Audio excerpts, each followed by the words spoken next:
Number 1. Find a quiet space. Sit in a comfortable position, either on a chair or the floor, with your back straight. Close your eyes and place your hands on your knees or in your lap. Number 2. Deep breathing. Start by taking deep, slow breaths. Inhale deeply through your nose, hold for a second, and exhale slowly through your mouth. Focus on your breath. Repeat for 3 to 5 minutes to calm the mind. Number 3. Body awareness.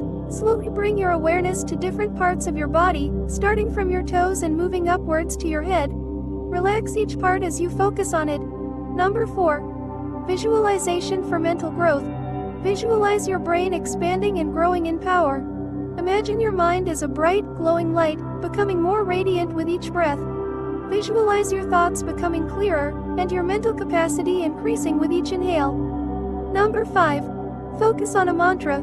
Repeat a simple mantra like, I am focused, or, my mind is sharp, silently. This helps to center your thoughts. Every time your mind wanders, gently bring your focus back to your breath and the mantra. Number 6. Mindful awareness. After about 10 to 15 minutes, slowly bring your awareness back to your surroundings.